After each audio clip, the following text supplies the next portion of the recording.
नमस्कार। जय जगन्नाथ। श्री जगन्नाथ संबंधी किसी प्रश्नर उत्तर दिया।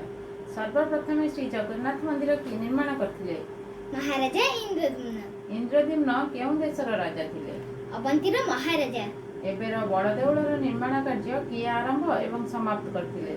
महाराजा चोडगंगा देव निर्माण कार्य आरंभ करथिले एवं महाराजा अनंग भीमदेव निर्माण कार्य शेष करथिले। श्रीमंदिरर उच्चता केते? 214 फुट 8 इंच। श्रीमंदिरर सम्मुखरे गोटे स्तंभ रहिछि, ता ना कोन? अरुण स्तंभ। ए अरुण स्तंभ किए एवं केबे स्थापना करथिले? कोणार्क मंदिरर एही स्तंभ को अष्टादश शताब्दी रे मराठा माने आनी पुरी रे स्थापना करथिले। अरुण स्तंभर उच्चता केते? बेदी मूल को मिसाई 32 फुट 2 इंच। बेदी मूलरु अरुणक मूर्ति को मिसाई 33 फुट 8 इंच। बड़ देउळर बाहर प्राचीर को कोन कुहा जाय? मेघनाद प्राचीर। मेघनाथ प्राचीर किए निर्माण करथिले? महाराजा कपिलेन्द्र देव। पुरीर अन्य नाम कोन? शंखक्षेत्र, श्रीक्षेत्र, पुरुषोत्तम इत्यादि। पुरी स्थित श्री जगन्नाथ मंदिर को आउ कोन कुहा जाय? श्री मंदिर एवं बड़ देउळ। श्री जगन्नाथ को भक्त माने केउ केउ नाम रे डाकंती?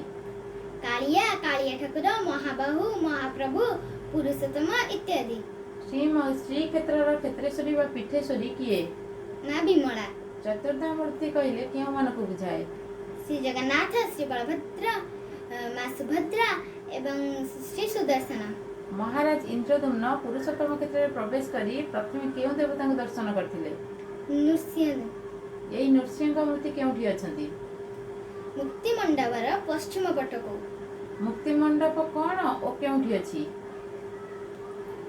श्री मंदिरर जगन मोहन दक्षिण पार्श्वरे एक पत्थर निर्मित वर्गाकार वेदी रही, जेउठी पंडित माने समाजर उपजितिबा धार्मिक विपर्ययर समाधान करिथांती। मुक्ति मंडप पंडित सभार मुख्य किए?